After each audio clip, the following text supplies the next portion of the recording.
ज्या क्षणी बारामतीचे दादा कायमचे निघून गेले, त्या क्षणी फक्त एक नेता गेला नव्हता, तर बारामतीचा आधार हरपलेला. ज्या बारामतीला दादांनी आपल्या राजकारणातून एक वेगळी ओळख दिली, राज्यातील रोल मॉडेल शहर बनवलं, त्या बारामतीला दादा गेल्यानंतर पहिल्यांदाच पोरकं झाल्यासारखं वाटलं होतं. होय, अजितदादा गेले आणि बारामती पोरकी झाली. पण त्यानंतर पुढे काय हा प्रश्न आज उभा राहिला. दादांशिवाय बारामतीचं राजकारण नेमकं कुठं आहे?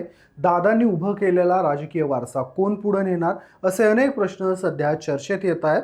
हे प्रश्न आम्हाला पडलेले नाहीयेत, तर बारामतीकरांनाच पडले. हे मी सांगतोय कारण सध्या सोशल मीडियावर बारामती ट्रेंडिंगला आलेलं आहे. कारण बारामती मध्ये सोशल मीडियावर एक निनावी पत्र व्हायरल होतंय.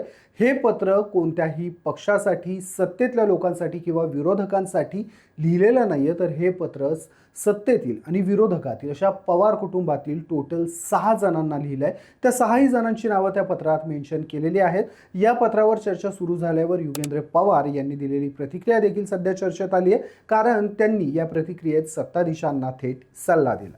त्यामुळेच दादांच्या बारामतीत नक्की चाललंय काय, या पत्रात नक्की काय मजकूर आहे ज्याची इतकी चर्चा होतीये, यावरच आपण पुढची काही मिनिटं बोलणार आहोत.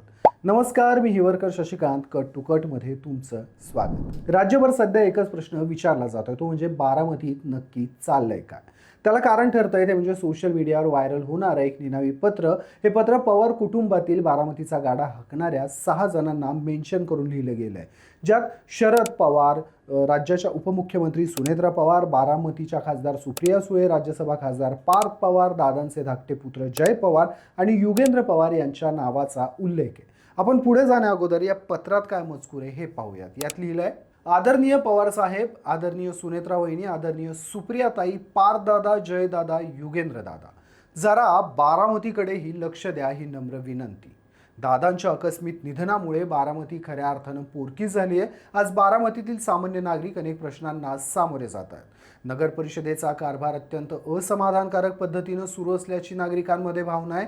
एखादा हुकुमशहा ज्या पद्धतीनं सत्ता चालवतो, त्या पद्धतीनं नगरपालिकेचा कारभार चालवला जातोय. बारामतीत गुन्हेगारी वाढतीये, नागरिकांच्या मनात असुरक्षिततेची भावना निर्माण होती आणि सर्व काही एका व्यक्तीच्या नियंत्रणात असल्यासारखा एककलमी कार्यक्रम सुरू असल्याची चर्चा आहे. बारामती ही केवळ राजकीय जागा नाहीये, तर ती शरद पवार साहेबांनी आणि पवार कुटुंबानं वर्षानुवर्ष घडवलेली विश्वासाची भूमी आहे.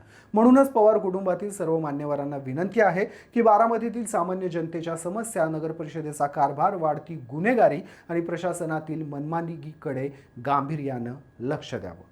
हे पत्र व्हायरल झाल्यानंतर सर्वांना प्रश्न पडला की बारामतीत नक्की काय चाललंय.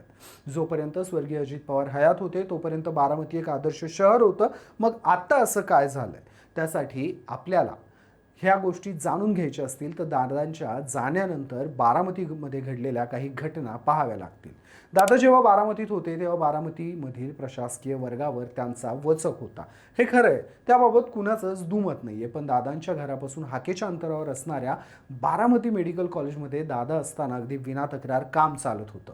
तिथं दादा गेल्यानंतर इतक्या तक्रारी आल्या की उपमुख्यमंत्री सुनेत्रा पवार यांनी तिथं स्वतः सरप्राईज व्हिजिट केल्यानंतर कर्मचाऱ्यांना तंबी दिली होती, ज्याचे व्हिडिओही व्हायरल झाले होते. यानंतर मेडिकल कॉलेजच्या वरिष्ठ अधिकाऱ्यांची उचलबांगडी केली होती.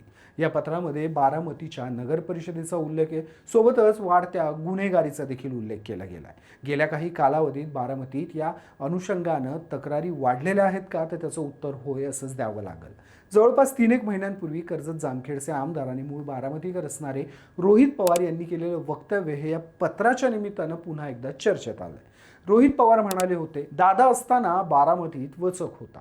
दादा असताना त्यांनी बसवलेली कायदा आणि सुव्यवस्थेची घडी आता कुठे ना कुठे खराब व्हायला लागली आहे. दादा नसल्यानं काही व्यक्ती डोकं वर काढतायत, क्रिमिनल ॲक्टिव्हिटी वाढत आहेत, त्यात ड्रग्सचा मुद्दा देखील आहे.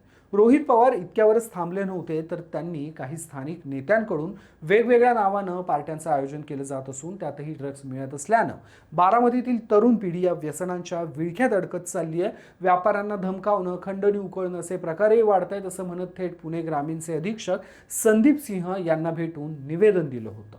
त्यासोबतच काही स्थानिक माध्यमांनी गेल्या काही कालावधीत ड्रग्स घेतलेल्या ठिकाणी माळावर जाऊन ग्राउंड रिपोर्टिंग करत हे सिद्ध केलं होतं की बारामतीमध्ये ड्रग्सचा प्रश्न ऐरणीवर आलेला आहे. यासोबतच बारामतीत मागच्याच आठवड्यात आणखीन एक मोठी घटना उघडकीस आलेली. राष्ट्रवादीचे पदाधिकारी असणारे बारामती दूध संघाचे संचालक सतीश हरिश्चंद्र पिसाळे यांच्यावर इस्टेटीसाठी त्रास दिल्यानं त्यांच्या पुतण्यानं आत्महत्या केली. त्याला आत्महत्येला प्रवृत्त केलं म्हणून गुन्हा दाखल झाला होता. या प्रकरणात सतीश पिसाळे यांचीच पुतणी धनश्री यांनी आपण न्यायासाठी बारामतीतल्या राजकीय नेत्यांचे उमरे झिजवल्याचा आणि बारामतीमधील पोलिसांना भेट घेऊन आपली कहाणी सांगितल्याचा दावा केलता. मात्र या सगळ्यांकडून आपल्याला सापत्न भावाची वागणूक मिळाली असंही त्यांचं म्हणणं होतं. जेव्हा दादा होते तेव्हा पोलीस खात्यातील सर्व वरिष्ठ अधिकारी दादांच्या जनता दरबारात हजर असायचे. नागरिकांनी जर दादांसमोर त्यांच्या विरोधात तक्रारी केल्या तर दादा तिथल्या तिथं संबंधित अधिकाऱ्याला जाब विचारायचे. मात्र आता त्याच बारामतीमधल्या एका मुलीला आपलाच चुलता जो राष्ट्रवादीचा पदाधिकारी आहे त्याच्या विरोधात दाद मागायला आता माध्यमांसमोर येऊन अर्जव करावी लागतात. यासोबतच बारामतीकडे जाणाऱ्या सार्वजनिक वाहतूक व्यवस्थेबाबत बोलायचं झालं तर याचं उत्तरही काही अंशी दोलायमान अवस्थेत आहे. पुणे बारामती ही शटल आज मितीला रोज तासभर उशिरा रात्रीची बारामतीत पोहोचते. यामुळे रोजगारासाठी पुण्यात अपडाऊन करणाऱ्या प्रवाशांना प्रचंड मानसिक त्रास होतोय. मात्र यात रेल्वेकडून कोणतीही सुधारणा होत नाहीये. बारामतीच्या खासदार असणाऱ्या सुप्रिया सुळे यांनी स्वतः याबाबत फेसबुकवर पोस्ट लिहिली होती. मात्र तरीही त्याचा प्रभाव शून्य राहिला होता. रेल्वे आजही रोज रात्री बारामतीमध्ये उशिराच पोहोचते. सोबतच या व्हायरल पत्रामध्ये नगर परिषदेमधल्या कारभाराचा देखील उल्लेख आहे. बारामतीमधील स्थानिक पोर्टलनं या अनुषंगानं नुकत्याच दिलेल्या माहितीनुसार नगर परिषदेचेच नगरसेवक गटागटानं मुंबईत जाऊन उपमुख्यमंत्री सुनेत्रा पवार यांची भेट घेत आहेत असा दावा केला होता. मात्र सुनेत्रा पवार या बारामतीच्या आमदार आहेत. त्या देखील बारामतीत जनता दरबार घेतात. सोबत जय पवार देखील जनता दरबार घेतात. मग असं असताना बारामतीचे नगरसेवक गटागटानं मुंबईत जाऊन उपमुख्यमंत्री सुनेत्रा पवारांची भेट का घेत आहेत हा प्रश्न देखील या निमित्तानं उपस्थित होतो.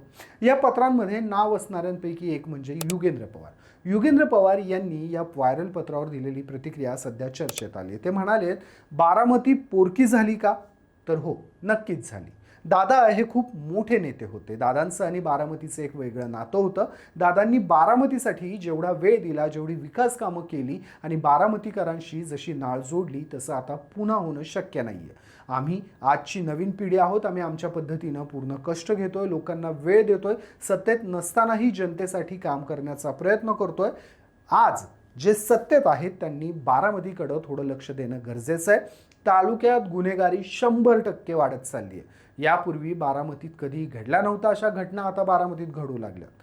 त्यामुळे रोहित पवार यांच्यानंतर आता युगेंद्र पवार यांनी देखील बारामतीतील सत्ताधारी पवार कुटुंबाला घरचाच आहेर दिल्याचं बोललं जातं.